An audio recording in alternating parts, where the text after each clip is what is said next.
Oh, I have this open. 442. Go to UB Hacking. Hopefully you're registered for it. It's this weekend. This weekend. It came up quick. Anyone snuck up on me for sure.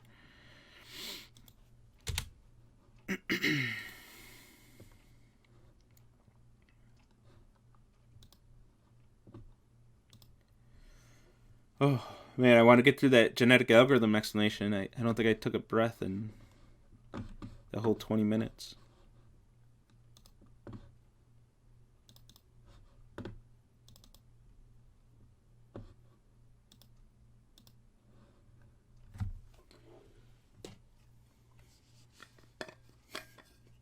Four, 2.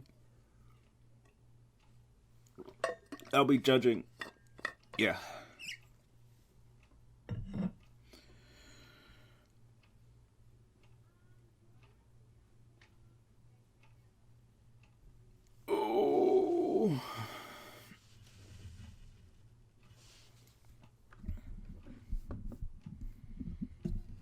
Oh, struggling through life.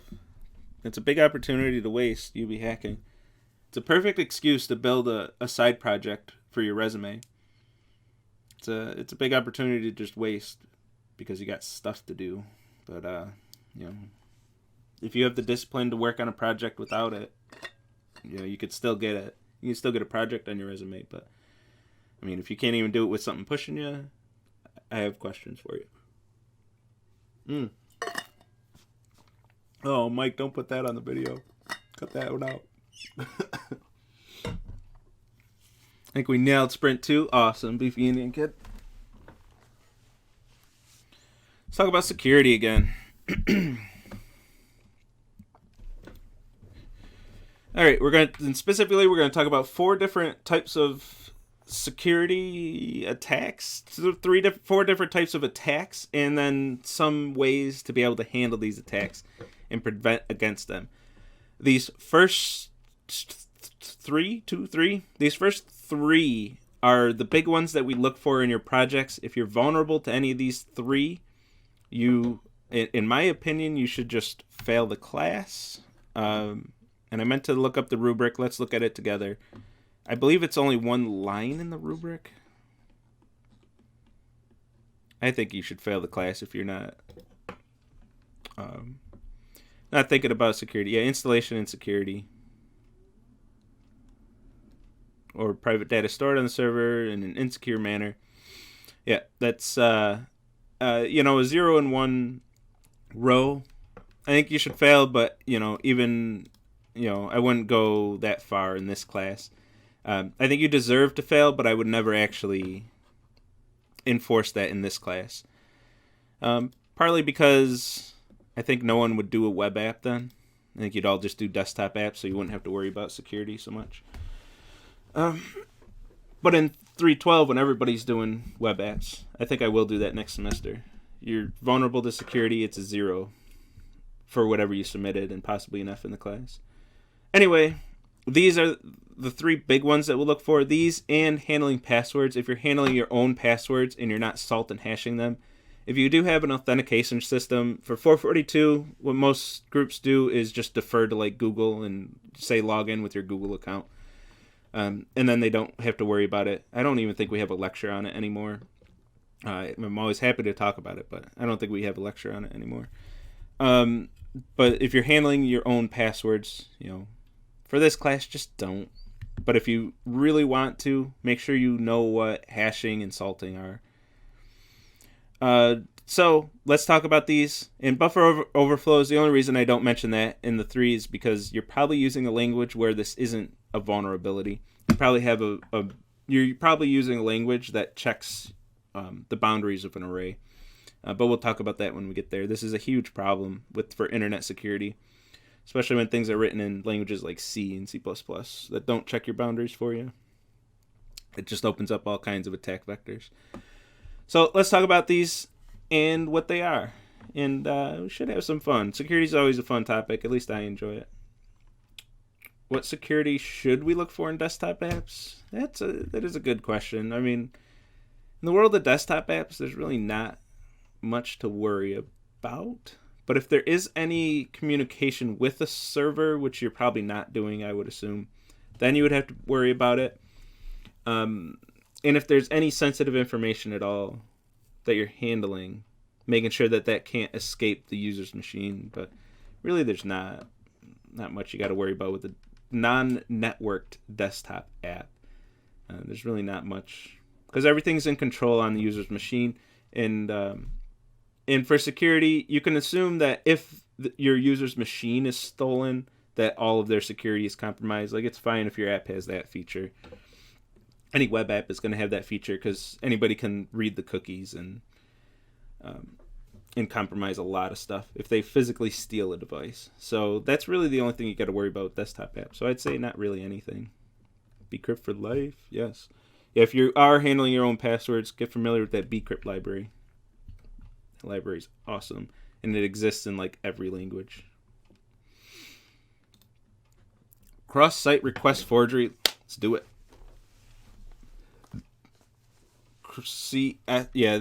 We like using X. Oh, never mind. I thought they had an X in it.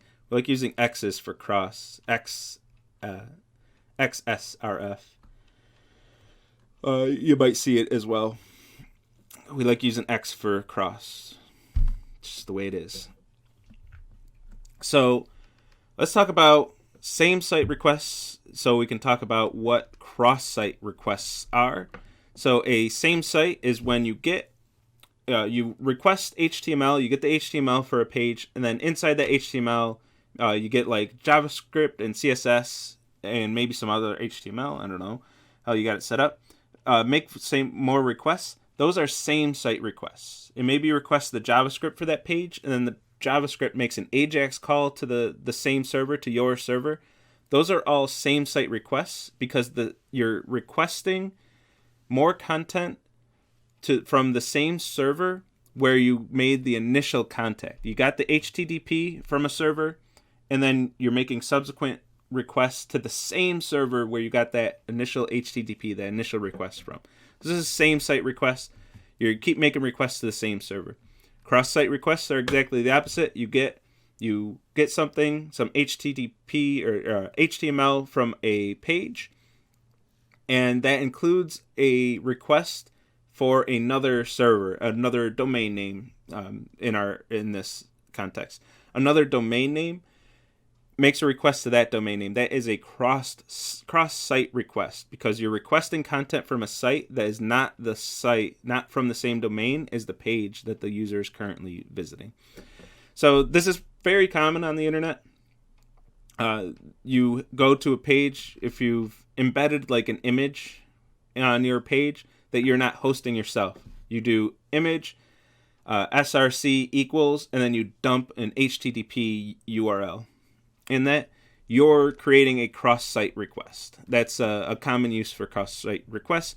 They're not by nature bad, but they can be used for bad things. So these are common. If you have a web frame in your app that shows a different page, a different site from a different domain, ads, links, any like social media icons are going to be cross-site requests. If you have, you go to some page and it says,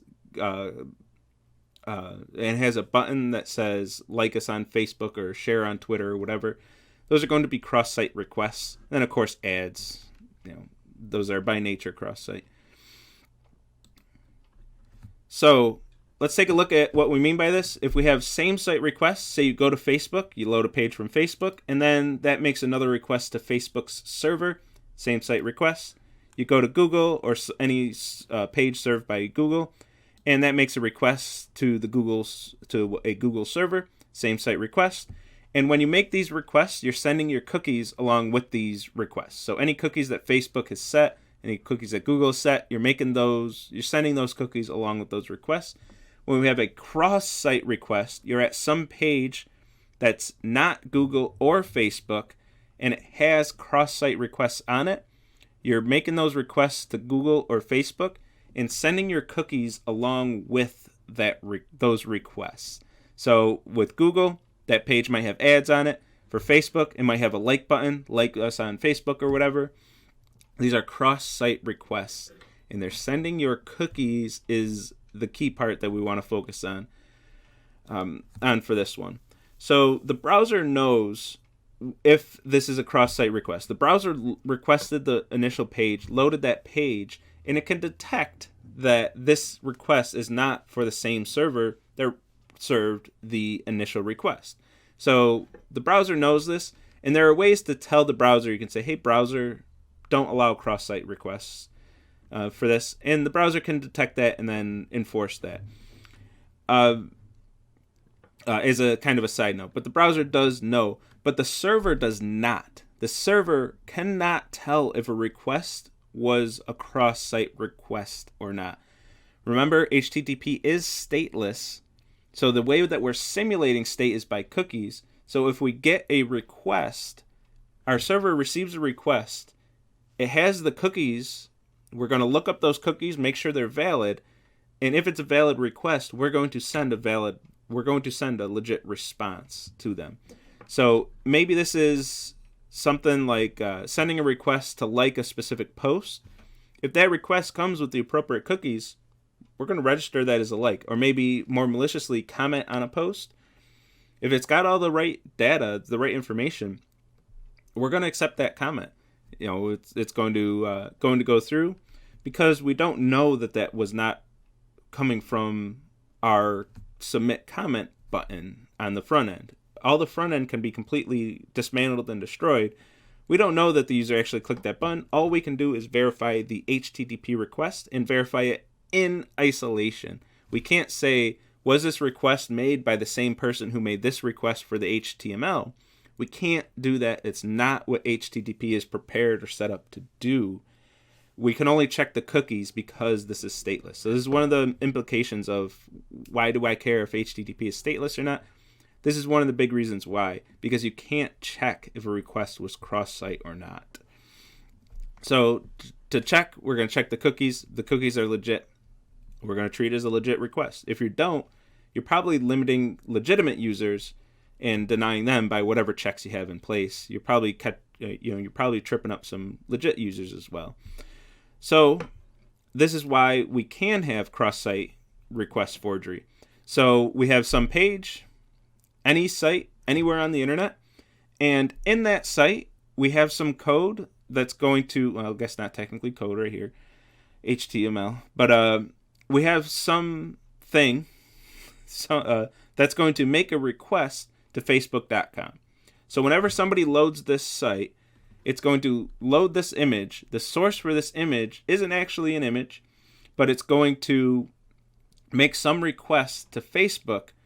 When we make this request to Facebook, it's going to send your cookies along with it. So it's going to look like a legitimate request from Facebook's end. Facebook servers are going to say, whoa, this user wants to make a post with this content, and they have the right cookies. It's a legit request. Why would they not do this? Everything about it is a legit request. Now there is, I don't think we have this in the slides, but you can tell the browser to not send certain cookies. That same site that we saw last time, if you hung around with my messing around with Bank of America, you can set the cookies to tell the browser to not send them unless it's a same site request. So there's some protection there, but that is kind of a game. The browser doesn't have to respect those, so you're relying on the browser as well. But that is one key step to preventing requests like this. Aside from that, I'm going to pretend that doesn't exist and that isn't set properly for the rest of this. And with Facebook's case, they might not have that set because they do want you doing things from other sites. They want you embedding like this on Facebook and share this on Facebook. They want those links embedded on other pages. So I don't know. I haven't checked exactly how they have it set up, but they might want to allow cross-site requests. So we need some way to prevent that. But first, let's emphasize the problem a little more drastically. If somebody posts on your Facebook, they post something embarrassing, that sucks, or, most of you probably don't use Facebook, but whatever social media you're using these days, that sucks. But let's use a bank example to show them stealing your money. So let's walk through this and see what happens when somebody, what somebody can do. So you go to your bank, you log in, type in your username, password. They do all the authentication stuff, and you don't log out. So what they do is set a cookie. They do all their security side. They make sure, they sign that cookie. Hopefully they do something to make sure that they can check if that cookie's legit. And then you leave that site without logging out. You still have that cookie on your browser. And then you go to some other site. And on that other site, they have some JavaScript or some way of making a request on your behalf to your bank, which says transfer $500 to me. That request to your bank's server is going to look like a legitimate request because you have the right cookies set. You have that authentication cookie. You didn't log out, so it didn't clear those cookies. Next time you go to that bank, and assuming your login session hasn't timed out, you can just go there without logging in again. So you go to this attack site. It's going to make a request. It looks legit. The bank server has no way to know if this actually came from their front end code or not, because that's not, that's just not something we can do on the internet with vanilla HTTP. So it looks at this request and says, hey, this looks legit. It's got the right cookies. It followed the right, protocol for how we, accessing this endpoint. Let's transfer the money.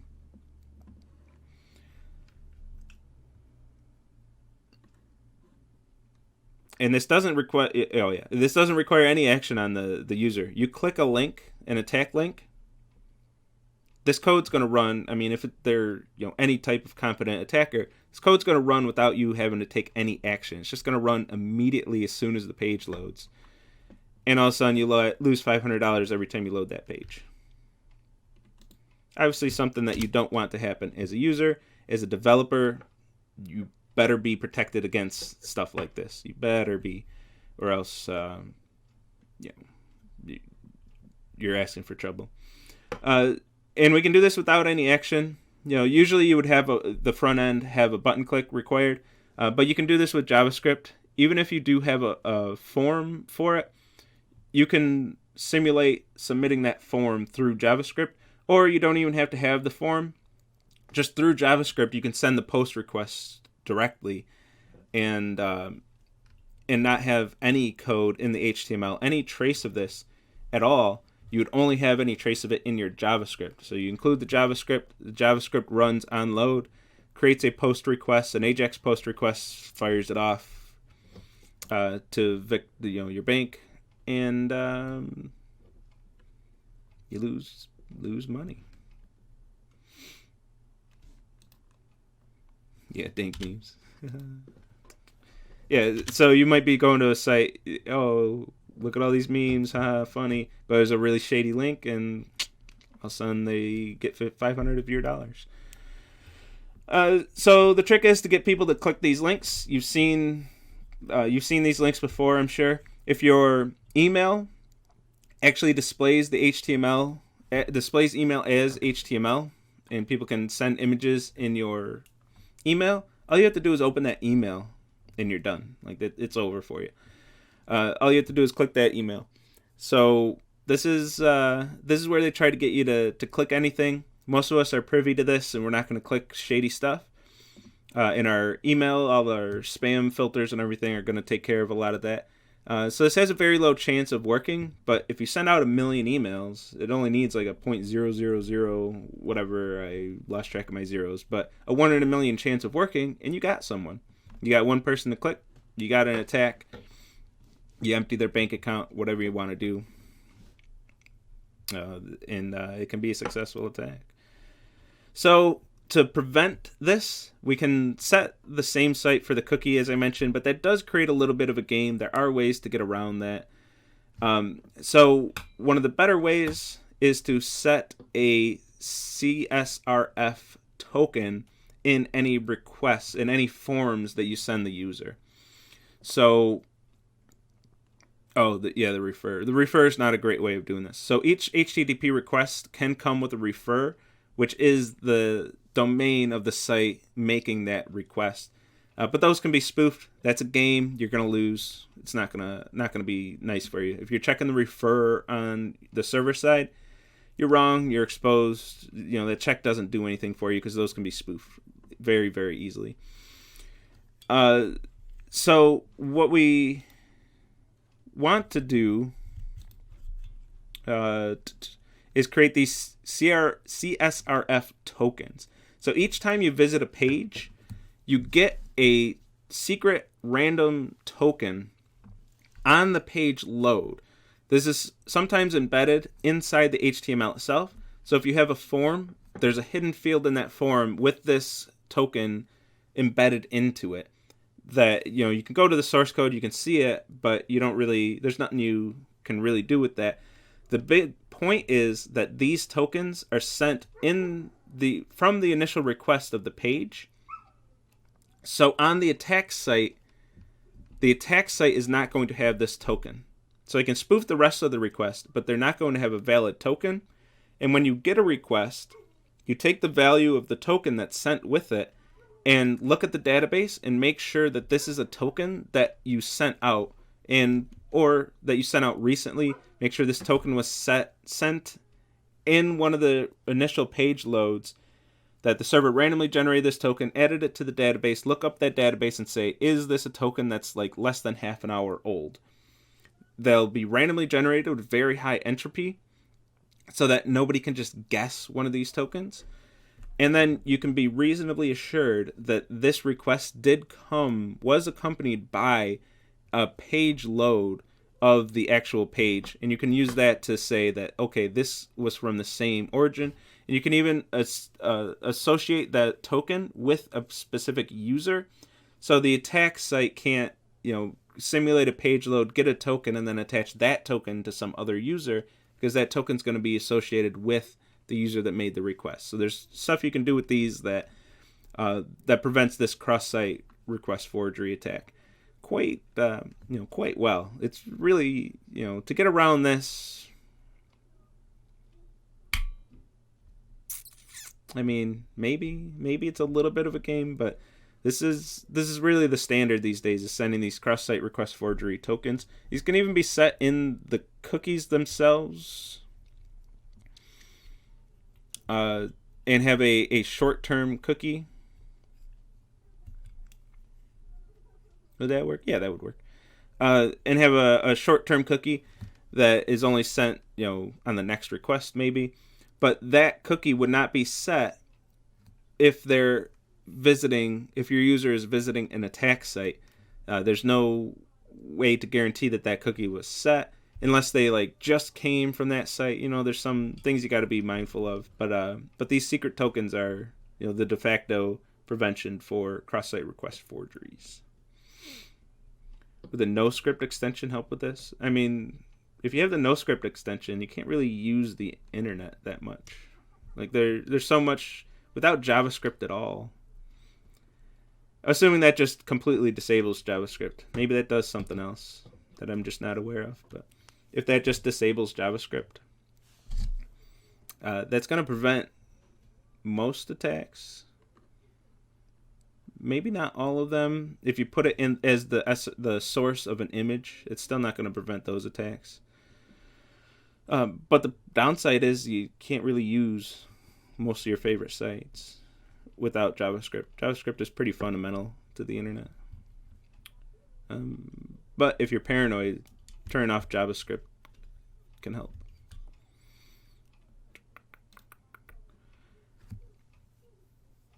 So, if you have forms of a sensitive nature, having these cross-site request forgery tokens is, something you should be doing. If you're using some of you are using Django, I think Django forces you to use these, or at the very least, it's one line of code. You just say, "Hey Django, do my cross-site request forgery tokens for me," and then it just does it.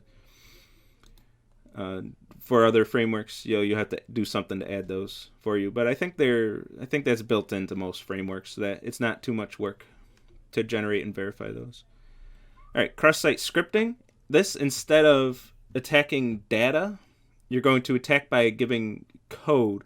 So with the cross-site scripting, we were sending data to the server. Now we're going to use code to do that instead of data. So this is a different type of attack, and let's just see an example of that. So if you have a chat app, which is just going to take whatever somebody sends in chat and just dump it into the chat log. If this is going to dump that in as part of the page and render as HTML, you're vulnerable to cross-site scripting. This is a completely damaging, destructive attack, and it's so easy to prevent. This is one thing that any grading PM better be looking for. This is the easiest thing to do. And with most people, most people checking security, it's the first thing they're going to check. They're going to send if you have anything, with the same protocol as a chat app or a comment system, something where you're handling user data and then sharing that user data with every other user. So the basic idea of a chat app, if you're not protected against this, your site's going down in minutes. Somebody's going to realize this. They're going to try something like this and say, holy crap, you're not protected against cross-site scripting. You're vulnerable to HTML injection. Time to destroy this page. And then your page is down. It's one thing I like to do when I'm doing this in a live lecture. I'll set up a site that's vulnerable to cross-site scripting. Some of you may have even had me in a class where I've done this before. I'll set up a site that's vulnerable to it, pull it up on the projector, and just say, go nuts. And then like a minute later, the site's gone and it's completely destroyed. This is very destructive. One of my favorite attacks, if you're vulnerable to this, is just adding an open comment in HTML. Just an HTML open a comment block and never close it. And it just wipes out the rest of the page or until the next comment closes. It's a very simple attack, and it's very destructive. Just an open comment is fun. So when you're sending script like this, the computer can't look at your intentions and say, hey, you were supposed to just be commenting on this post, and now it's JavaScript and HTML. I don't know what's going on. Computer's not going to do this, not going to figure out what's going on. It's just going to take that, whatever was submitted, display it on the page, and if you, the programmer, are not protecting yourself against HTML injection, the computer's going to run it. It's going to happen. So once you can inject HTML, okay, we made text red on the other slide. Big deal. But you can use this to do all kinds of other stuff. Stealing cookies is a common thing. If you add a request to like your attack server and send, read cookies and then send those cookies to your attack server, something you can certainly do as long as the HTML only or HTTP only is not set on those cookies. You can read them in that JavaScript. You can inject HTML, of course you can inject JavaScript. You just add a script tag and then run your JavaScript. So that JavaScript reads those cookies and then sends them to your own attack server. Got those cookies. You can destroy the website, like I was mentioning, with an open comment, or add images, or you can just do. You can add any HTML. You can put your own page on there. You can put an iframe to your website on there. You can do anything. There's so much you can do to break these things. You can record keystrokes and send them to your attack server that's set up to a database and remember all those keystrokes. So you can start maybe somewhere else on that same page. There's a login authentication system. You can start getting passwords and stuff. All of it's really stealing personal information and just start destroying stuff. Send worms, JavaScript that just sends more JavaScript to everybody else. Ooh, nasty, nasty stuff. Luckily, there's a very simple prevention for this. We've been teaching this in 1.15, right from 1.15 for a long time. So you might have even seen this since 1.15. We can't say this too often. If you are not doing this in your programming, and a lot of web frameworks will do this internally, that sometimes you don't have to think about it, but you better at least be testing your site and making sure you're not vulnerable to this. But you have to replace these characters, these three at a bare minimum, and replace them with their HTML escaped character equivalents. So ampersand LT semicolon. This is the HTML escaped syntax for a less than sign. Now, instead of treating this as this ASCII character, it's going to, instead of rendering this, treating this as HTML, it's just going to treat it as that ASCII character less than and just print that to the screen. So that's not going to be rendered as HTML anymore. It's just going to be the ASCII characters representing these things. And you can escape, sometimes quotes, single and double quotes are escaped as well. I believe with just these three, you're preventing any reasonable attack. I don't think I'm missing one there, if I'm not mistaken. So instead of this being rendered as HTML, that's going to be rendered just as plain text, and it's going to display just like that on the page. So if an attacker wants to try to inject some JavaScript, the potential victims, the would-be victims, are just going to see their actual JavaScript without that JavaScript being executed. And any site, any major site, especially any site that you can visit that isn't destroyed, is going to be protected against these. You can go in Twitch chat. If I try to add some HTML in here, it's not rendering as HTML. That wasn't rendered as a new line. That's rendered as the less than symbol, BR/greater than symbol, because they're escaping their HTML.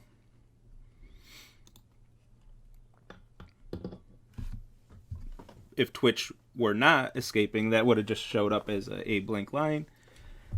And then Twitch would go down, or at least Twitch chat would go down in the next 20 seconds once y'all started submitting all of your stuff to it. But of course, Twitch is still around. Their servers are still up, so they're protected against something as silly as that.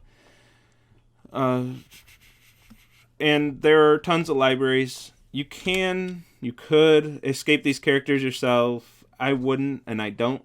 Find whatever works for your language. Sometimes usually built in right into the language these days. Like Python, import HTML, HTML.escape, and escape your strings. Make sure you're doing that. Find the library, find the whatever's part of your language or part of your framework that does this for you, and call that method. Usually those methods just escape those characters, but the advantage to that is if there's some new exploit found later in the future, just as you get the next update of that framework, it's going to come along with, those patches are going to come along with it. If you're hand baking your own anything that has to do with security, you have to keep up on the new events that are happening in the security world and update your code as new attacks come out. It's always better to defer to some experts and use their code and then update the libraries regularly. Always better to do that. SQL Injection is another code attack, but this one's much more severe. When you see big stories on the news, most of the time it's going to be a SQL injection attack that was executed. So when you see this database was compromised, it's usually a SQL injection attack where they were able to access all of the data in that database and recover that database. And old Bobby tables. If you hear any developer saying Bobby tables, this is what they're referring to, by the way. I would assume most of you've heard that by now, but maybe, I don't know, maybe you haven't. But the damage, the destruction of this one is severe. So with the last one, your site is going to go down real quick, but the attacker, it's tougher to get somebody's personal information. And even when you do pull off the injection attack for the cross-site scripting, you do have to have those users actively using the page. So you get your injection code in there, or I'll say it from the other point of view. An attacker gets their injected code onto your servers, and your server starts serving that injected code to your other users. It's only attacking active users. So when somebody visits the page, they're getting the attack code, and that attack is executed on them. And hopefully you're detecting this immediately, shutting things down, getting rid of the attack code. So it's only the users who used your site while it was compromised who are being attacked by that. I say only, that's still severe. But SQL injection attack is attacking everybody who's ever used that site, who has data in that database. So maybe one time 20 years ago, somebody visited your site and made a purchase, and now you store their credit card information in your database. SQL injection can attack that person and get that credit card. 20 years, well, that credit card, I guess, would be expired by then, but you get the idea. Maybe it's their social security number that didn't expire. So this is much more dangerous. These are the ones that make the news, like I said. And let's talk about the structure of a web app before we talk about the details. You have your browser or your mobile app or even a networked desktop app that's connecting to some server. Think like any game where you have multiplayer online. You're downloading a desktop app, you're running the app, but you're still interacting with people online. So anything that's connected to the web server, you're sending requests to the server, and then that server is talking to a database and sending queries to the database, uploading data, receiving data, and getting that information, and then sending that back to the client. So from the database's perspective, and this is what makes the attack so dangerous, from the database's perspective, all of its requests, and not even from its perspective, from the database, every request to the database is coming from the web server. There is no reason for the database not to trust the web server. That's what you want. You have your web server code that's authenticating with the database, making a connection, and then sending queries. Those are authenticated, like they're legit. They're coming from the web server. You're going to trust your own web server. So when a user is able to get an injection attack on the web server, the database is going to execute it because that's its job. It's going to do it. So once an attacker gets SQL injected onto the web server and the web server is sending the attacker's request to the database is going to respect that request. It's not going to say, whoa, this is from user 8256. I'm not doing that. No, it's getting that from the server itself. You're going to trust your own server. Or else what are you doing? Like, you got to trust your own server. So let's talk a little bit about SQL. Refresh your memories a little if you haven't used SQL in a while. If you have used, I think we've been using SQL in 1.15 since, at least 5 years. Has it been that long? I don't know. But if you haven't seen SQL, I guess this is new. The user doesn't know that Java. That's the beauty of this from the attacker's perspective, is the attacker doesn't have to know the password to connect to the database. They're just getting their SQL injected on the server. The server already sent the password to the database server. It's already authenticated. It already has a connection to the database established, and then the attacker's tricking the web server into making that SQL query on their behalf.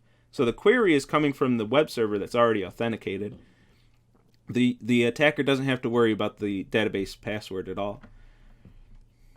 1.15 was always fun. No, 1.15 is way funner than it used to be. So I guess y'all didn't do SQL in 1.15. I thought we added that to the last few semesters of Java. I still think we did. Maybe we just haven't been doing the new stuff for that long. Maybe we're a few semesters out from that even. But yeah, we do a little bit of SQL, some web programming. We talk about security a little bit. We do talk about like sanitizing inputs and prepared statements that we're talking about now, briefly at the very least. And then they do build a web server, a full stack web server, for their final project. Though it is, to be honest, really tripping students up. So we are talking about pulling it back a little, unfortunately, which is sad to me because I like covering more stuff and more interesting stuff. I don't want to go on too much of a tangent here, but I think there's a certain point of computer science where like the basics are boring, and then you have to learn a pretty significant amount, a certain amount, and then you can really start doing stuff. And I'd like to get them to that point, and we are getting them to that point in 1.15, but we're unfortunately failing too many students. They're not covering that much ground in one semester. But if we don't get to the interesting stuff, then people take one semester of computer science, you can just easily lose interest because we didn't do anything fun.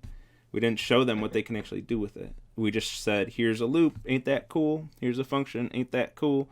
Okay, here's the exam. Loops, and it's just not that not that fun. But when we can say, hey, you can build a full stack web application and send host this online and send a URL, to your family back home, and they can see what you've done. But we're not quite getting that effect, especially since they don't end up hosting them. But anyway, so some SQL. SQL is based on two-dimensional data. So we have you can kind of think of this as like a CSV site, but we have fields and rows in each, or records, I think is the terminology. And each record in here has a value for each of the columns or fields. I forget exactly what that terminology is in SQL for the columns, but columns and rows. And then you can add data, update it, delete it, and read it. Or CRUD if you're cool. We have so many acronyms like this. CRUD and RESTful is one of the other ones that kind of drive me nuts. Like, why do we need a term for that? It's just so people can sound cool, I think. But they just mean, like, I don't know what else you would create, read, update, and delete. What I have trouble thinking what else I would want to do with the database. And I have trouble conceiving of a database without all four of these. Like, we don't need an acronym for that. It's just what you do. Anyway, that's a mini rant. I don't. It doesn't even matter that much. I'll use the acronyms too. But and if we want to add to this, we want to add a row. This is the syntax. Insert into table name. This is the users table table, and insert these values in the order in which the columns appear. That's going to add that record into this table. If I want to update a value, I'm going to set whatever column I want and have a conditional where name equals Alice. It's going to look for any row where the column name is equal to Alice and update that. Notice if we have two people named Alice, this will update their email for both Alice's. Update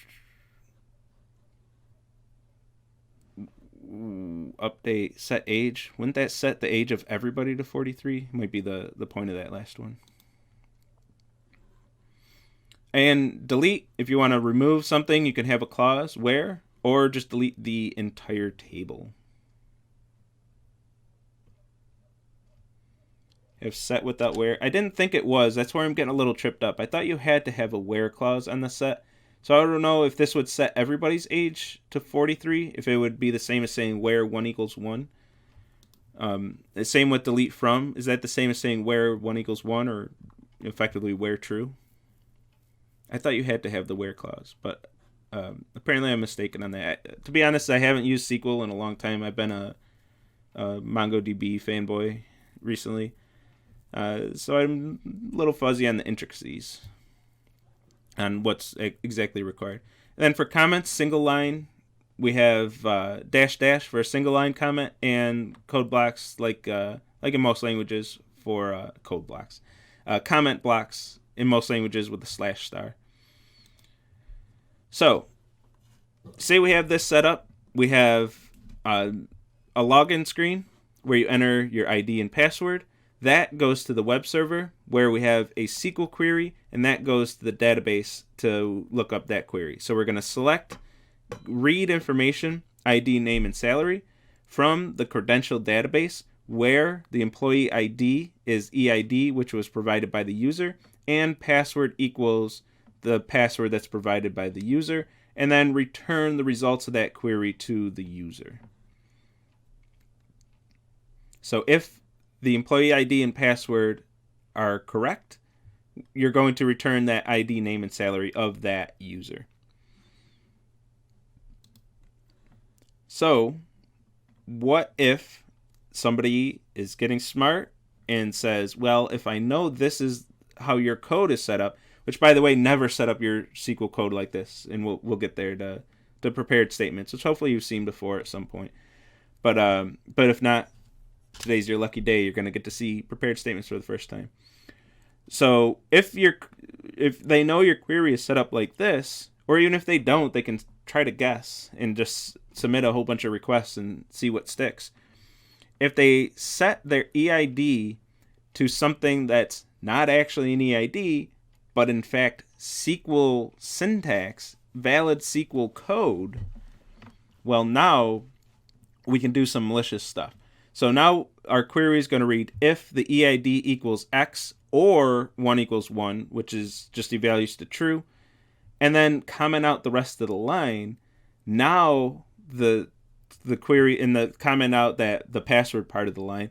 Now the query is select, well, ID, name, and salary. Select ID, name, and salary from credentials where EID equals either X or true. Now you get everybody's ID, name, and salary. And that's how you can compromise a database. Millions of credit cards lost. It's stuff like this.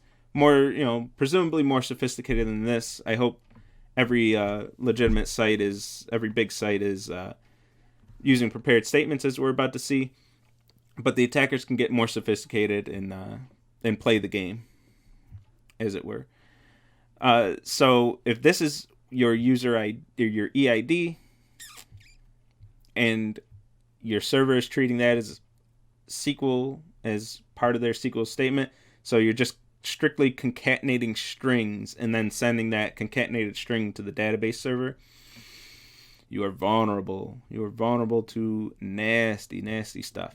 And then if you start sending multiple statements, this gets even worse because the attacker can just semicolon out that statement and then write whatever they want.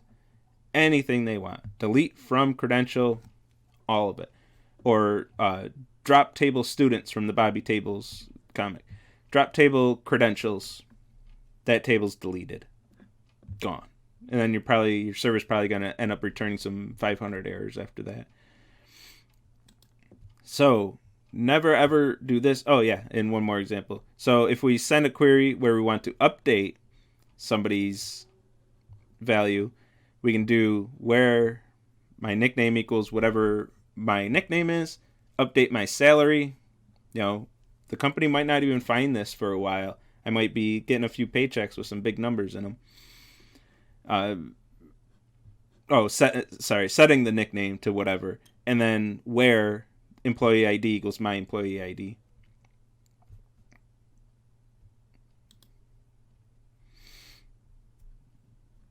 So the way to prevent against this is by preparing your statements. You could I'll skip some of this here. You could try to just validate your input, look for SQL syntax, and then remove all SQL syntax. Look for the SQL keywords and remove them, escape them, kind of like we did with HTML. This was easy in HTML, but SQL is a full programming language. It's going to be really hard to eliminate all the keywords and get rid of everything possible. So what we're going to do instead is separate the data and the code and prepare our statements.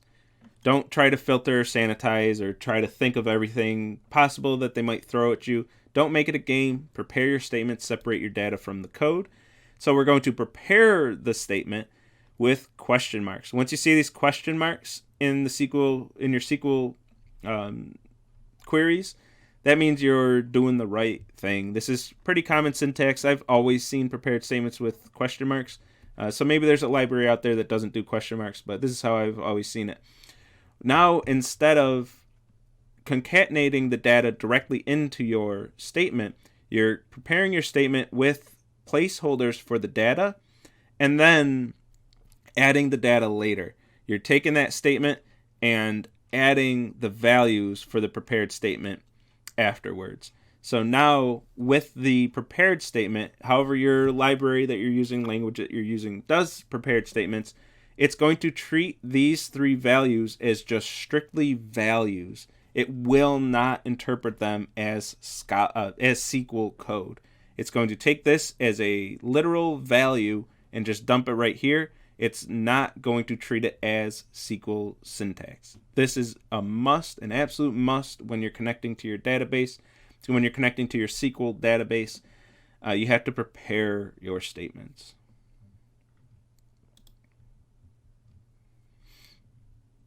So you send your code. You get your code set up for the query. You inject your values as strictly data, and then execute. Cash money. Buffer overloads, we don't really have time to talk about. Let me try to get to at least get the idea of this. So this is very common in C or any language that isn't checking the bounds of an array. So if you have to create an array of a specific size, so you were simulating in C, simulating a string of size 100. What if somebody gives us more than 100 bytes of information here? More than 100 characters on the string in this case. So say this is the current state of our program stack. We have an input parameter to this foo method. We have the return address and the calling function pointer. Information that tells the program how to handle after the stack frame ends. And space for our local variables, including the buffer. Well, what if a user gives me more than 100 bytes and starts overwriting the other bits of memory? Well, now they can control how the program executes and where the program continues after this function returns and the stack frame ends. And a smart attacker can send you to any code ever, and who's controlling that code? If the attacker is really clever, it's going to be their code that they just injected into the server, and now they can start, really taking over, really controlling this server.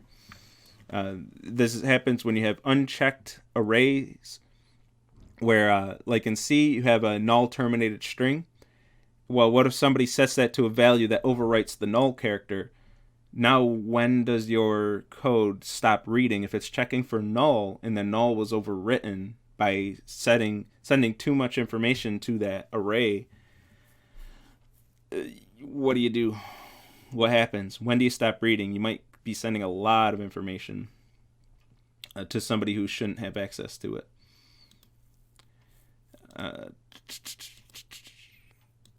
And this was it's getting to be a pretty old example by now. It's weird how fast time goes, but the Heartbleed attack, that was the Heartbleed attack. It was a buffer overflow in OpenSSL. All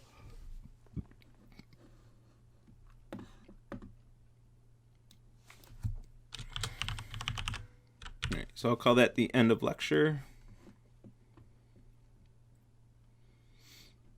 Yeah, function pointer.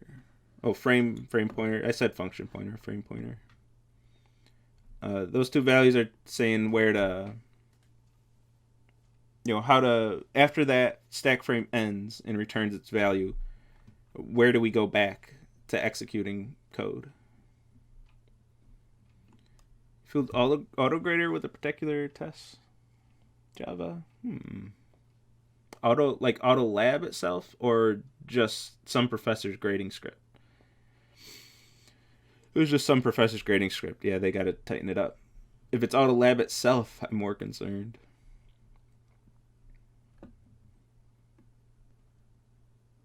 Would I get in trouble if you did this on a local government site?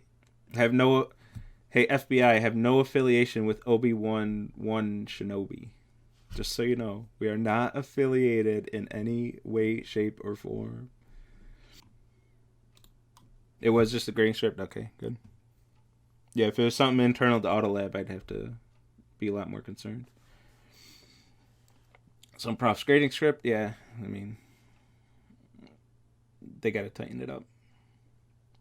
It's hard to write good grading scripts. Just knowing that students, because you can't trust the code in a student submission. So writing a good grading script with security in mind is tough. Autolab does a lot of the heavy lifting. It grades code in a brand new Docker container. So you can't really break anything serious like in Autolab. But if the grading script that's running inside that container isn't solid, there's still some things you can break just by exploiting that professor's grading script. Not mine ever, of course. I've had plenty of students break my grading scripts in the past, but they get better every semester because of that. Every time someone's like, I totally cheesed your grading. Oh, yeah? Tell me how so I can fix it, please. Anyone who's told me about it, though, they're always a student who's capable of finishing the assignment anyway. They finish the assignment and then try to break it, and then they tell me what they report. I like white hat hackers. Was there ever a point during your grad school where you felt like you didn't know enough, felt like you knew too much? Or did you always feel like you were exactly on pace?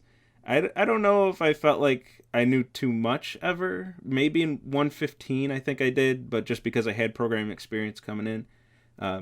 Didn't know enough like all the time. Like still. If you're talking about imposter syndrome, like everybody gets it.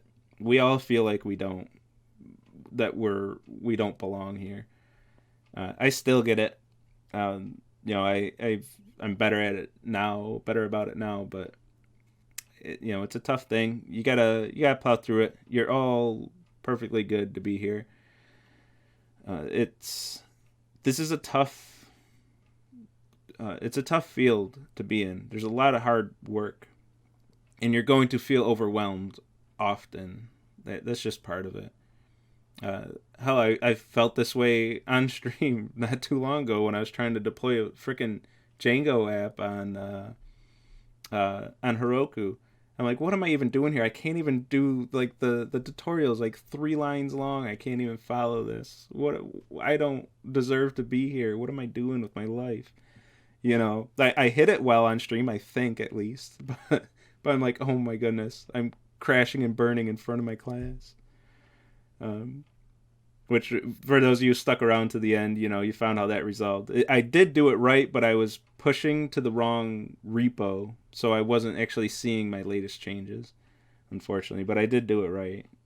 And the moments like that, help me get out of it. Like, no, I'm doing things right. I just made one little mistake. I was pushing to the wrong origin in GitHub for Git. But yeah, all the time. I won't say get used to it, but it's something that you will have to learn how to deal with and how to overcome. When you're feeling overwhelmed, what I do, I just take a break unless I'm on stream, try digging myself a hole. But take a break, take a breather, come back after you're feeling better. Do some confidence building things. One nice thing is going back to your old assignments. Go back to an assignment that really kicked your ass, like maybe last semester, and then laugh at how easy it is to you now. Just to remind yourself of how much progress you're making. Because we push you hard in this curriculum, where we keep pushing you to the next level. So we know where you're supposed to be at, and we're going to push you to the next level. We want you to level up each semester, each class, each week in some cases. Go back to some older material and get that confidence up and be like, wait, I used to think this was hard? That's easy. What was wrong with me? That's how much you've progressed since that assignment. Go back to some old 250 stuff. 250 kicks everybody's ass. Go back to a 250 assignment and ideally anyway, laugh at how easy it is now. If you can't, go back to a 116 assignment and laugh at how easy that is now.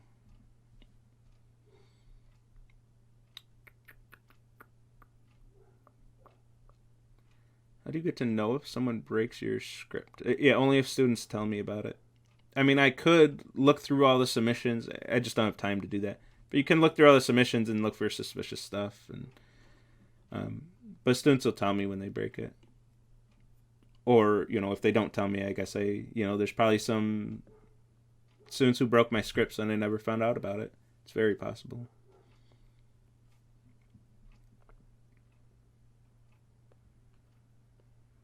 For the edge cases. Some edge cases are tough. That's why, I don't know. But, I don't know. Edge cases are tough. And that's something you have to... So think about even if an edge case is really rare, think about if you have a really successful app that's out there that's being used by millions of people, someone's going to find every edge case. Every edge case is going to happen. Even with classes, I'll try to design my graders with every possible mistake I can think of in mind that a student might make, and then I'll release the assignment to sometimes 400 students in a spring 116.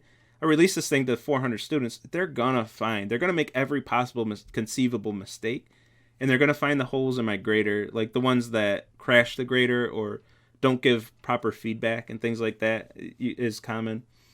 Just because they broke it in such an unpredictable way that I couldn't even anticipate. Everything happens when you have large user bases, so edge cases are important. I'm not Frosty Dude. I'm not saying anything about that cheese that you did. I don't know the specifics. I don't, but in general, edge cases, you got to be nailing those edge cases once you start getting out there in the world and releasing software to live users. They'll find your edge cases if you didn't code them properly. What, according to you, was the hardest course in your undergrad? Probably machine learning. And a big part of that is I hadn't taken calculus in many years, and I tried to jump into that one without the calculus background, and that made it really tough. But probably machine learning. Yeah, probably. Whatever your AI elective is, that's probably going to be I would guess that'll be your hardest course too. Maybe not. A lot of students, actually I take that back, a lot of students say their theory courses are the hardest. They're 331. And maybe it was for me too, but I really enjoyed it, so it didn't feel hard. So maybe if you enjoy AI, that one won't feel hard to you either. Especially if you're up to speed on all your calculus. You get to that, you'll be looking at triple integrals and things like that. If you're sharp with those, then it won't be as big of a deal. And your probability and statistics, it won't be as big of a deal.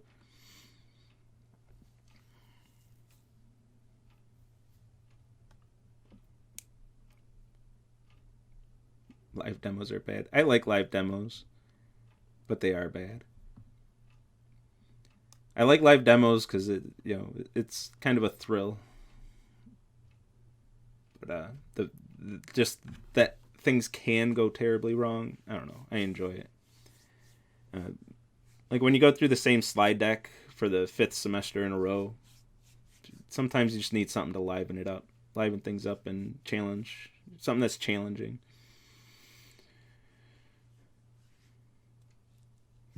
Yeah, Java Hello World is pretty hard. If you can understand Java's Hello World, if you can understand every character in Java's Hello World, you're doing pretty good, even as a senior. That's tough. Define static. What does the keyword static do in Java? A lot of people can't answer that. That's like a good... I could ask that on a job interview for an entry-level developer position, and I would expect to get some wrong answers. And then I probably wouldn't hire those people. I would hire the people who got it right. But if I'm hiring a Java developer who can't define static, I'm sure there are a lot of them. Public void, you'll probably get. The string array, you'll probably get. Packages, hopefully you know by now. But static is a tricky one. I think most of you will have some idea what static is, but you probably wouldn't nail it down. You probably wouldn't knock that out of the park. So Java Hello World, it's not easy. It's a pretty tricky one, incidentally. Quick question about this week's demo. We have an algorithm that isn't fully integrated with what we have hosted on our server. Are we allowed to still show it on our local server during the demo? I mean... You can show whatever you want, whether you'll get points for it or not. You'll at least get points off for the deployment because you're showing stuff that's not on the server, so there will be points taken off there. But will that overcome the points you gain by showing enough work to justify 3 weeks of a team working? You can gain points there, but it's going to be a judgment call. Like a PM who said, no, that doesn't count at all because it's not on your server would be totally justified, and I'd back that up. So you can try, but it's one of those worst they can say is no kind of situations. The worst that can happen is you don't get credit for it, which would be the position you're in right now.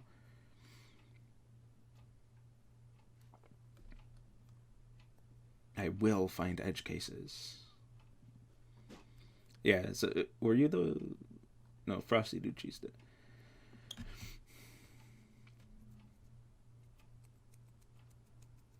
I did take 331 with Autry, and I did get an A. So Autry was my PhD advisor. Like I got the A in the class. We were talking throughout that semester and started working together.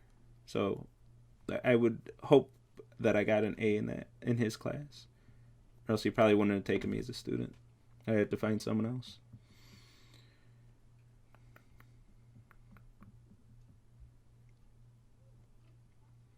Partial diffy queues gave you issues. I'm assuming backprop gave you issues.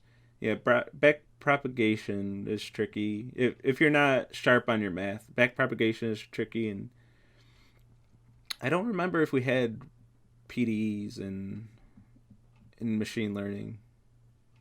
I don't remember if we had to deal with those, but definitely multiple, integrations over multiple dimensions was a thing. I don't remember if we had PDEs as well. When I took those math classes, I was fine with them, but that was forever ago. So I was going to college for electrical engineering. I made it to my junior year, dropped out, took a year or two off, I forget how long, then came back as computer science. But I already had all my math electives done, so I went through the computer science curriculum without taking any math. By the time I got to a class that really expected me to know calculus, I was so rusty that I just didn't know. I didn't know what I was doing anymore. And they're just with the pace that semesters go, there's just not enough time to catch up, unfortunately, on something like that. Which I see from the other side now, but it's like 116 students who don't know 115. It's like, wait. I feel like I had more of an excuse. What are you doing? You don't know the previous course. Anyway, but you can't get caught up once you're in that position. You can't take like 2 courses at the same time. But you're basically adding a whole nother course to your workload. It's difficult. I mean, I still did it, but it wasn't easy. You had more trouble with 250 than 331? That might be the first time I've heard that. 331 fine, but 250, unless you just rode the curve. It's easy to take 331 and just ride the curve. Anybody can do that. But to do well in 331, like you can't ride a curve in 250. So I guess it depends on exactly what you mean there. Just do the easy question on every homework. Get like a C or a B minus. That curve is generous, to say the least.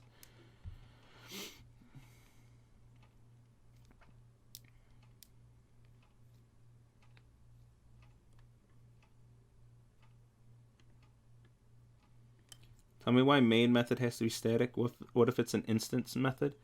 Well, main is your entry point to your program. So if before the program starts to execute, you need to instantiate a class and create an object. Like, how do you create that object without any code? Like, I guess they could have set up the language to do that, but they didn't. They set up the language to run a static method for your main. So there's no object creation that has to happen before any code executes.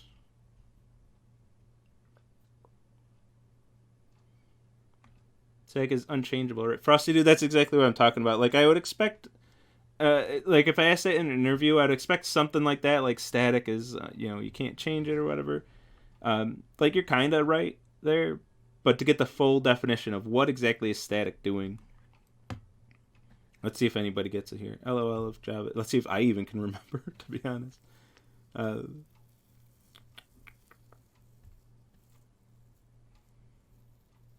But Java developers using static a lot, that might be more concerning. Yeah, I would say. But you have to use static for the main method. So every Java developer has to use static at least once per program. Unless they're using a library that hides the main method, I guess they could avoid directly handling static at all. Static means you have that variable set in memory. Yeah. Allows global access, though, so it's used to share things throughout your application. Yeah, it is global-ish. It's as close to global as you can get in Java. It doesn't have all the worst things about global. Like, global variables, naming conflicts are an issue. You don't have naming conflicts in static variables. But you do have shared state issues, which, as we saw in the cohesion lecture that's a bad thing, and we talked about that. It's a bad thing. Once you have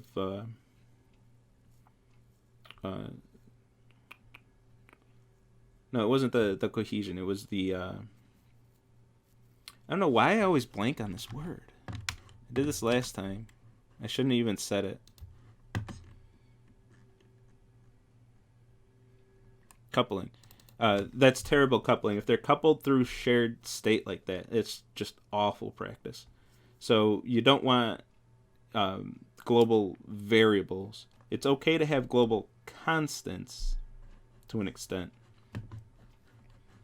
especially if they're not legitimately global. So for example, like math.pi is a static constant, and that's fine. You can have static constants, but if you have static variables, that's where you can really get in trouble. There's some cases where it's really tempting to use them, but it's not really the best idea. Oh, I'm falling behind on chat. Let me get caught up.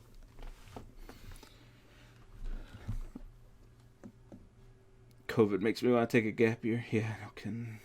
This is, I was fine with this for a while, but long term, doing this remote it's tough. The biggest thing for me is seeing the students start to fall off. It's not as bad in 442, but in 116, I'm just seeing students fall off the face of the earth at a rate that I haven't seen before. And then that, is tough for me because I'm like, well, I'm teaching this class and the class is just disappearing and there's nothing I can do about it. So that just exacerbates my my concerns. But there's no commute, so that's cool. And I can show more stuff like the things that I do in these lectures. I mean, maybe you don't see it too much because I'm mostly just in the slides for 442. But there's a lot of things I can do that I can't do in a classroom, like switching between IntelliJ and the slides real fast like that. That's a lot tougher to do in a lecture hall. Partly because I'm standing up and I like to pace around and walk around. So to do that, I have to go back to the podium. Anyway, you don't want to hear about all that. But there are more things that I can do, especially interacting with chat. I've set up chat before in live lectures, but students are less likely to use it.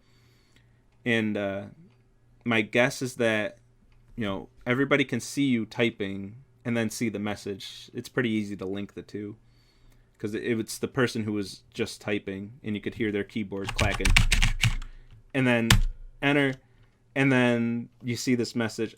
I think it was that student right there. So I think that diminishes things, but here, none of that's an issue. Did you want to do PhD from the very beginning? When did you decide? My sophomore-ish year or freshman. It was early on when I came back as computer science. So I came back with a vengeance. I went out there in the world. I actually had an associate's degree in engineering science. And I thought, hey, an associate's degree, I'll be able to get, something halfway decent with this. And that was false. At least I wasn't able to find anything. So I worked for a crappy temp agency doing factory work. It sucked. So when I came back with a vengeance, saying I'm not going to get stuck in a rut career-wise. I'm going to do, something. I'm going to do whatever it takes to be able to be in control of my own career. And also I like the idea of solving problems that haven't been solved before. If I didn't go all the way to a PhD, I figured I'd be pigeonholed into just doing things just because a company needs somebody to do them. And I was never excited about that. So with a PhD, I'm trying to solve problems that have never been solved. Like, you actually need me here to solve these problems. I'm not just a body filling a position. Being in computer science, being a code monkey, as it were. I didn't want to fall into something like that where I'm just effectively selling my time to somebody else. I never wanted to do that. So I got the PhD so I could be working on things that actually needed to be solved. And right now, working on how to educate large group of students about computer science. It's a very tricky problem. It's unsolved. There's no resource that we can look at to say, how do you teach several hundred computer science students at the same time? Nobody knows how to do this yet. So I still have that. It's still part of what I'm doing. And hey, if I solve it and figure out the solution, like, oh, here's how you teach computer science, I'll probably go do something else after that. But I don't see that happening. This isn't something that can just be solved. How many of you have thought that any course you took was just absolutely fantastic? It's something we don't know how to do yet, especially in computer science because it's such a young field. Like your math classes and like physics or stuff like that, that's been around, that hasn't changed in 100 years. They kind of have it down, like what topics to cover in what order and things like that. We don't even have that figured out in computer science. We just had this big curriculum revision, and through that we looked at what other universities are doing, and there's no real consistency. Nobody really has the answer of, oh, you start with functions and then you teach loops and then you teach conditional. Like, we don't even know that much of how to teach computer science. We just went through 2 decades of pretty much every university teaching objects first, and now, as academia, we're finally waking up to realize that maybe that's not the best idea, and a lot of universities are still doing that. And we switched to starting with more declarative syntax, and I don't know. There's a lot to it, so it's interesting. Keeps me on my toes, keeps me interested. Anyway, I use static everywhere, and it works so good. Oh, geez. Voyager, please don't. You will. There will be a day when that catches up to you. Using static, it depends exactly how you use static. But if it's static variables, ooh man, it's gonna catch up to you. Because static variables are effectively singletons, and you get all the badness that comes along with singletons. So what happens when you want 2 instances of that static variable? You just don't. You can't. You refactor your code and cry. A- and 331. Nice. And 341. Yeah, 341 can get tricky doing assembly.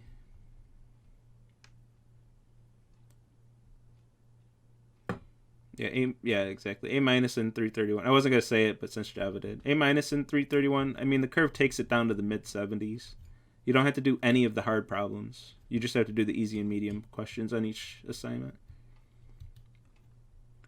Which isn't, I mean, I say just. That's still not easy. But the fact that you don't even have to look at any of the hard ones, technically, to get an A-. Never have to look at Q3. Q3 is where you need to earn that A, and those ones get tough. Those are tough.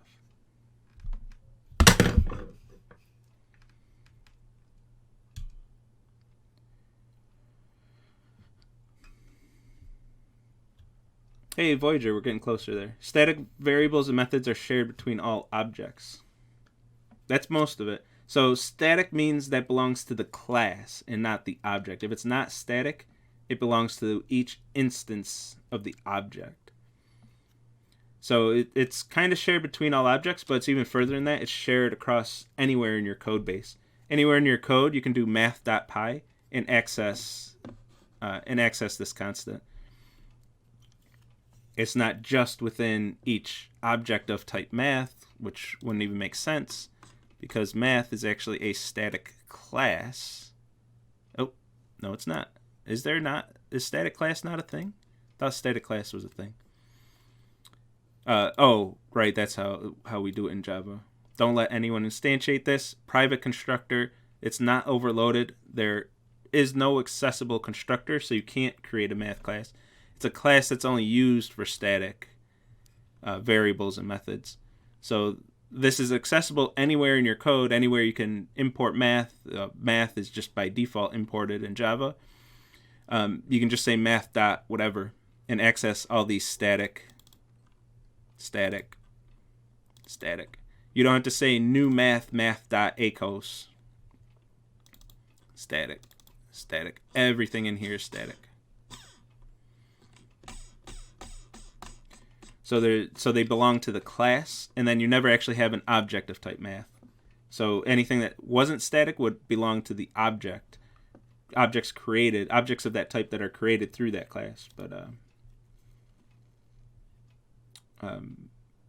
But static are belonging to the class.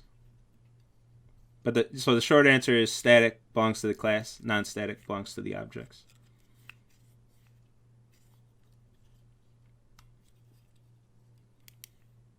Static for C is that you can only use the variable or function within the source code. I don't even know what that means. I haven't looked at C code in forever, so I don't even know. I'm not even sure what that means. Only within the source code? Where else would you access it?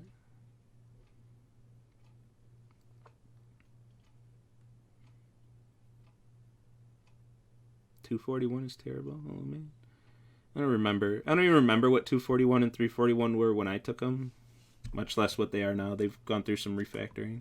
I haven't completely kept up to speed on those courses. I know there's assembly in there somewhere and a bunch of gates and pipelines, and it's where you really hammer home in one of those two. I forget which one this made it into these days, but that's where you learn that reading from disk is extremely slow. Reading and writing, all those disk IOs, and you actually see the pipeline of why that takes so long and what the implications of that are. Why can't we have lectures where profs can sit down and teach, especially for theory courses where profs write on paper? It's so hard for them to stand and write IG. I would struggle doing that. I don't know why you shouted that, but, you know. I don't know. I don't know if I really agree or disagree. We can always pull up a chair. We just don't. I've sat in lectures before. When I'm really exhausted, I'll pull up a chair and just be like, we're going to have one of these. I've only done that in summer classes, though. I won't do that in a big semester. I don't know why, though. Why don't I sit down during a lecture? I definitely get less exercise, though, now that we're remote and I'm always sitting on my ass. What was your PhD research topic? In securing fingerprint templates. So if you have a database of passwords, we hash and salt those passwords. So if somebody steals that database, they don't by default steal all the passwords. How do we do the same thing with fingerprints? If we have a database that stores 1 million fingerprints, how do we store them in a way that, one, an attacker can't compromise the database and have all those fingerprints, then make fake fingerprints and then use those for scanners, and two, still match the fingerprints given that each scan is going to be at least slightly different from each other. So with passwords, you have to type in your password exactly. If you have one capitalization error, the hashes are completely different, which is what we want, and then you don't gain access. But with a scan of a fingerprint, each time you scan your fingerprint, even if you just hold your finger as still as you can and hit scan twice, those images will be different and the hashes of those images will be different. So how do you balance the two? Still get accurate matching, but hash them in a way, store them in a way that an attacker can't recover. So we want one-way hashing that still maintains some information so that we can still do the matching. And that's what I worked on for 4 years. Never thought of a PhD in that way. So PhD is synonymous with research. You're trying to solve a problem that nobody's solved before, or at least make progress on a problem that nobody's solved. So that's exactly what a PhD is. Not really about coursework at all. It's about doing independent research with a faculty member. Just in case, because that wasn't clear to me when I first went to college, the first time anyway. I didn't know what a PhD was or how a PhD is different from a master's degree. I just thought each one was more college. Master's degree is like a 2-year extension of your undergrad. A PhD is, the first 2 years of a PhD is kind of like a master's. The average is for a PhD to take 5 years. The last 3 years, or however many years you're going for, it's all just wide open research. You meet with your advisor and you work on something that hasn't been solved. Work on some unsolved problem. If you're into that thing, it's super fun.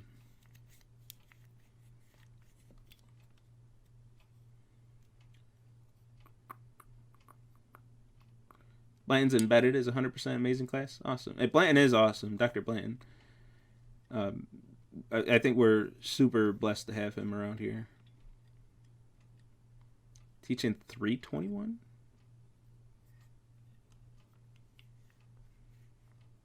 Is 321 embedded systems? Anyway, yeah, so Dr. Bland, he's here to teach. Like he's there's nothing that holds him here. He's here strictly on his own volition because he wants to teach. And when you get someone like that, take all their classes. Same with Alan Hunt. He's here because he wants to teach. Alan Hunt, he was in industry forever and then came back because he wanted, a different challenge. So he wanted to teach. Take all their classes because they care. They actually give a damn. And, I'd argue add me to that list. But I don't want to be self-serving. I'd go in industry and go make more money.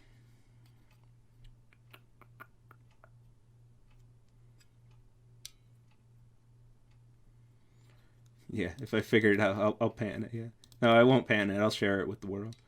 If I figure out how to teach a bunch of CS students at once. Yeah, how to scale CS education. So, like, if I were a tutor, let me get chat on the screen here. So if I were like a tutor, if I could teach somebody one-on-one, I could teach the hell out of them. Teach them a lot of computer science. And so could most people. You could take on somebody and spend a lot of time with a single person and get them understanding computer science. How do we scale this to hundreds of students simultaneously, given that I don't scale? Like, I can't. Anybody who sent me an email knows that I don't scale. Like, I can't just be everywhere and give every student personalized one-on-one attention. So given that, how do we do this thing? How do we do this? Like, if I could clone myself a few hundred times, I'm almost at live anyway. If I could clone myself a few hundred times, cool. We'd have great stuff. And assuming my clones don't need to get paid either or fed, those are key points too. Then yeah, we could do that. But we can't. Like, that technology doesn't exist yet.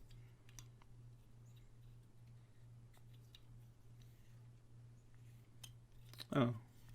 Java. My heart. Yeah, 115 with me? Thanks. I do... So, and that is... I won't self-serve too much here, but I do focus a lot on my assignments. Like for my 115s and my 116 now, that's where I put most of my energy is my assignments, trying to make the assignments interesting and have fun applications to them so I can show students what they can do with what they're learning. And then my lectures sometimes get sidelined. My lectures sometimes aren't the best. But I focus on the assignments first. So I'm glad to hear that you like the assignments, because I put a lot of effort into those, into each assignment that I put out.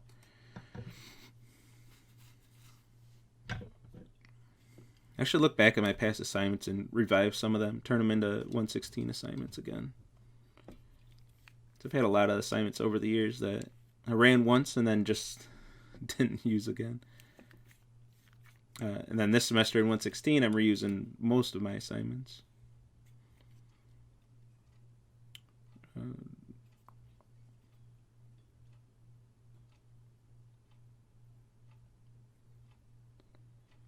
The undergrad courses vary more right versus the high level classes. Like in difficulty, do you mean, Goldtendy? If you mean difficulty, I don't know.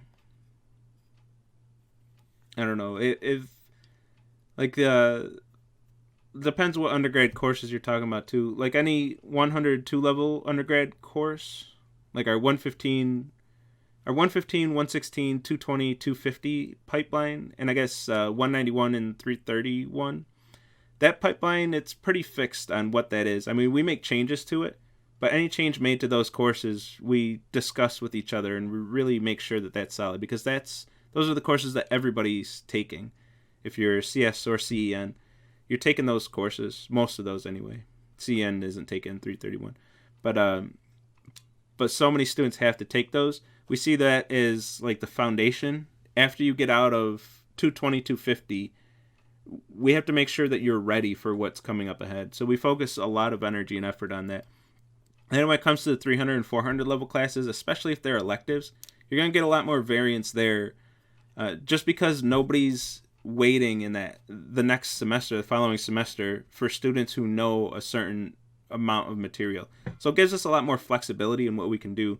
Like, I'll teach 312 a lot more loose and a lot more casually than I'll teach 116. Because if I pass somebody in 116 who doesn't really understand what I covered, they're going to get 2 Fs next semester in 220 and 250, and their whole career is stuck because they're not going to go back to 116 and learn the material. A lot of students won't do that. So I have a lot of pressure on there to make sure that I don't pass students who don't know what's going on in the course. 312, on the other hand, that doesn't have... that isn't used for a prereq. There's a course that we're talking about that might use it as a prereq. Actually, I think that is happening. But I don't have to be as diligent as I do in 116.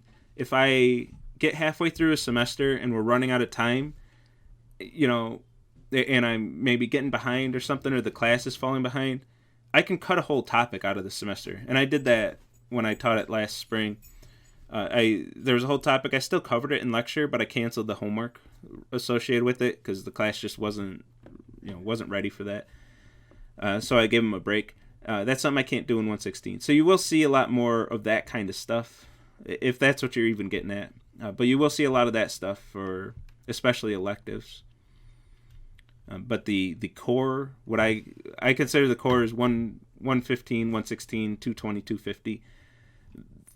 Those will be relentless, and they have to be, because semester 4, we have to get you ready for that. OOP first. Oh man, am I that far behind? Chat slowed down though. Yeah, OOP first. That's what we had 2 semesters of Java, and it started with OOP, and I hated it. I hated it as a student. I hated teaching it as a professor. I don't think it was effective. I see the theory behind it, but in practice, I never saw it work effectively. The theory is, well, the real world is made of objects, and that's the way people are used to thinking. So if we start with the objects and then start working our way down to the lower level details, then it'll be easier for students to transition into the computer science way of thinking. And on the surface, that makes sense, but in practice, it just doesn't. I'm not a believer, I should say, in that making sense. And as a student, it didn't make sense to me. Maybe it's because I came in with programming experience, and then I'm like, why are you starting with objects in classes? This doesn't make sense. Start with loops and variables. But we've moved away from that, at least. A lot of you took it with objects first, so I'm sure you have opinions as well. Oh, systems. Yeah, software systems, 220. Ethan, Dr. Blanton teaches. Q1 became... Q3s became Q1s, and Q1s became Q3s. Did they just get reversed, or are you saying what used to be a Q3 is now a Q1? Did the course get that much harder? I find that hard to believe. What do you think about coding boot camps? Working with people that went to... I haven't worked with somebody who went to a boot camp. I really don't have strong opinions about boot camps. It seems too fast. I don't think you could be a great programmer just after a boot camp, but there are people who haven't gone through college or a boot camp who are wonderful programmers. So if that is just part of their education, that's fine. But just going from zero, taking a boot camp, and going into the working world, I think I would guess that's just too fast for somebody to do. If you studied a bunch, self-study computer science, and then go to a boot camp, maybe that can work. Versus the academic route. I missed that phrasing.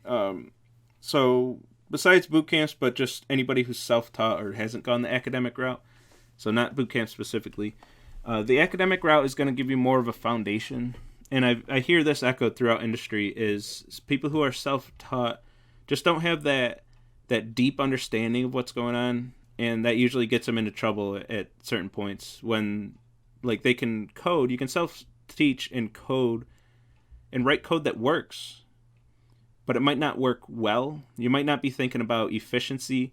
You might not really understand what's going on unless you've self-studied all, like, most people won't self-study the structure of certain data structures. Most people won't self-study any 331 material.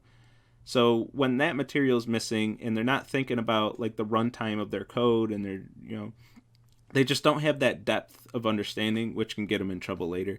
Even if you're not thinking about that depth actively after going the academic route and thinking about that depth of understanding on a daily basis, it's still in the back of your mind that not to, like, triply nest a loop, where somebody who's self-taught, maybe they're not doing something that silly, but they might not be able to articulate why triply nesting a loop over a million element data structure is such a bad idea. If they're just coding like, I know this will give me the right answer because that's how code works, there's just going to be some holes in what they do. Not necessarily, there might be the people who did self-study all of that, but the natural way to self-study, is just study the stuff that you need to get something done. And most people are going to skip. Just think of the content that you've learned in courses that you would have skipped if you could have. As a general rule of thumb, the self-taught person isn't going to know any of that stuff. Assuming you're interested in programming, of course, and you're not just like, I wouldn't have learned any of it. But if you're interested in programming, those topics you would have skipped. Speaking of, like, pipelines and disk I/O being slow, like, would you really have self-studied that? I don't think so. Would you have studied anything from operating systems, anything from 331? So those are the things that those people are going to be missing, by and large. Again, there are going to be exceptions to that, but by and large, those are the topics that they'll be missing.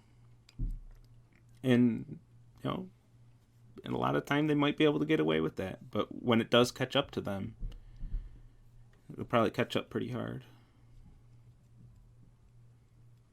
But there are very successful, I want to highlight, there are very successful people out there who have not gone the academic route. And it's perfectly fine. This is one of the industries where you can do that. It's very enlightening, very empowering to know that you could drop out today and you might still be able to have a great career. You don't need me here. You don't need me reading slides to you and forcing you to do your work. Unless you do need that, then you've came to the right place. And it's always going to be easier with the degree. It's just going to be easier to get to that interview. Anyway,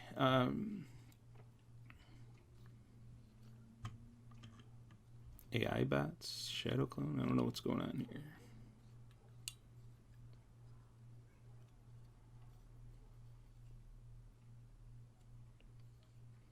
Practice problems on GitHub that had an Autolab submitter. I don't remember that far back. Was that when I had the... Oh, yeah, I think I do remember this. This is when I had the problem sets, where you would clone the repo and it would have like 15 stubbed out methods, and you would submit to Autolab and it would be auto-graded. Yeah, I like that too. That's that still kind of exists. It's UB Infinite now. You go to the site and it just randomly generates one question at a time.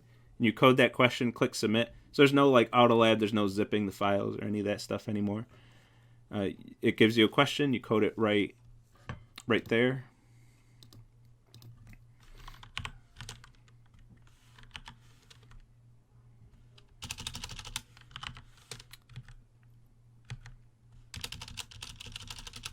Oh, I might not have gone to it on this machine.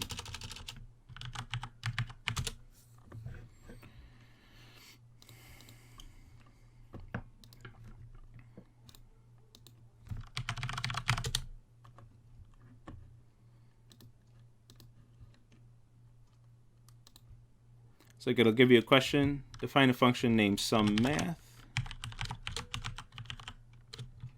that takes two integers as parameters and returns the first parameter subtracted by the second parameter.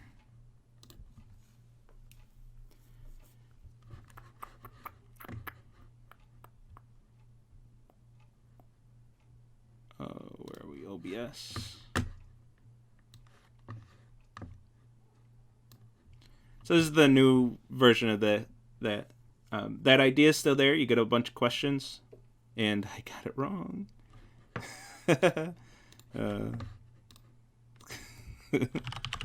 Embarrassing. I'm used to Scala where we don't use the keyword return anymore. Python we do. I need that return. This isn't Scala. Yeah, thanks Shinobi. Oh boy.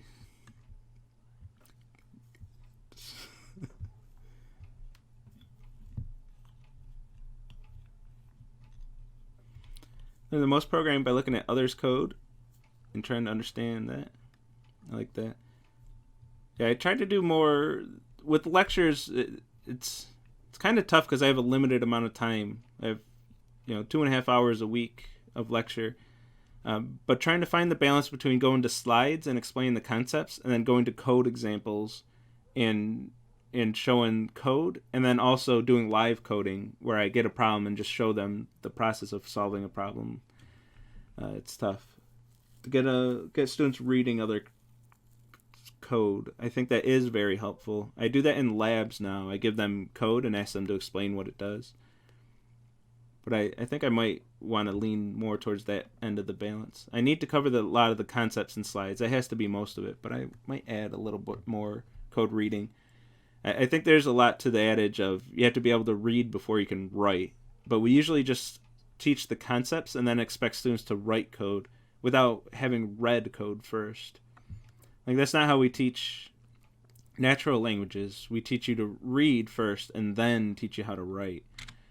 And maybe the equivalence just isn't there. Maybe that's not true. Maybe we can just throw you into writing and maybe reading won't help. But I'm a believer that teaching you to read code first would help. It's just very hard to get. So we have auto graders, and we're all programmers, so we can write these scripts to auto grade your code. It's much, much more difficult to grade your ability to read code. So that's one of the big stumbling blocks that's holding us back from having more code reading assignments. But I think it would help. But that's one of the big problems to solve. Like that's one that I'm always trying to solve. Right now I have, it's just manually graded. It's in lab, and then the TAs manually grade it. It's not, it's not the most efficient. If we can get that automated and do a lot more of it, but I don't know. It's tough. Oh, Dream Vacation. Oh, you took it that semester? Those were such great assignments. That's when we actually had Sally, and there was a narrative throughout the whole course. Oh, that was a good one. Where do you get these ideas from? I just sat around and thought with my brain for a while. Came up with those. Yeah, that Dream Vacation, that whole series, all the assignments that semester, the way they tied in together through the narrative. Oh, I want to do that again. It's hard to do. The only reason I was able to do it that semester is that was the only class I was teaching that semester. So I dumped all of my time into 115. Yeah, that was when I had lecture. That was the birth of lecture questions, at least in my lectures. And they were due at the end of the lecture at that time. But if you didn't do it by the end of the lecture, you could do the problem set. You would just have to do more problem set questions. And then there were the hard problem sets and the easy problem sets and the lecture questions. And you had to get like 20 out of the 45. I missed that semester. That was a good semester. I want to bring some of those ideas back to life. But I just haven't found the time. And two, the structure there, I haven't been able to capture that magic again. Especially the narrative. Because that's something, when you run out of time, the narrative is the first thing to go. Like, I always want to do it again, but that's always the first thing to get cut. But that semester I had the time. I had a wonderful TA, Angus, who was doing the illustrations. I would write the script, the story, and then I would give it to him, and then he would create the images for it. Yeah, those were good ones.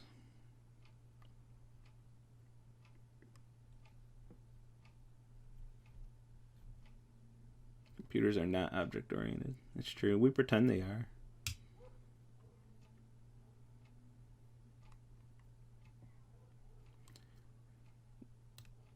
Yeah, so slow. That's it's one thing I'd like to get UB Infinite faster, but it's not the worst thing. It does kind of force students to think about what they're doing a little more when they know when they hit submit there's not instant gratification. I like to think that makes them think about what they're typing before they submit and kind of look it over and proofread it themselves. But that said, I still wish we could get it faster. The reason it's so slow is because it's spinning up a whole Docker. Speaking of security, after these 2 lectures, it's spinning up a whole Docker container with a brand new fresh instance of Ubuntu in it, sending their code along with my grader into it. It's doing the same thing Autolab does. It's the same backend as Autolab. It sends their submission into that and then runs it and then returns the result and prints it. So that delay is spinning up the Docker container in a new Docker container in there. And we have to do that because what if somebody gets smart and writes code that says sys dot import sys dot whatever it is, I forget what it is. P open is one of them. rm dash rf slash, and then all of a sudden my server is gone. I can't allow that, so we have to run these in isolated environments. Unfortunately, it just takes a while to spin them up and spin them down.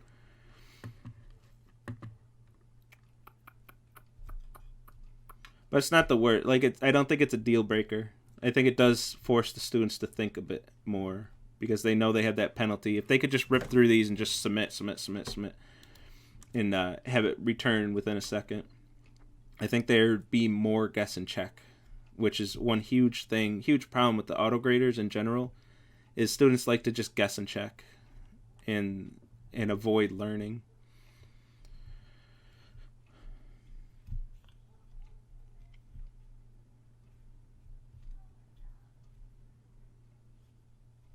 It's part of investing, right? What?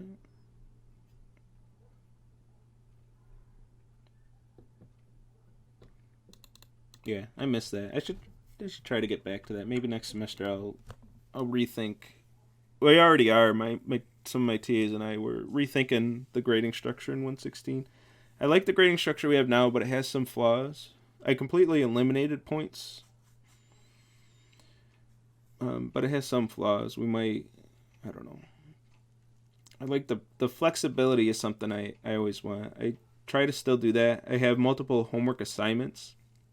It's like we have 5 sections of the course, and each section, a lot of them have multiple homework assignments, so you do one or the other. But I should add more flexibility back in. Flexibility is important to me in my courses. Like 442, do whatever project you want. Oh, anyway, I'm out of here. All right, take care, everyone. I'll see you Friday.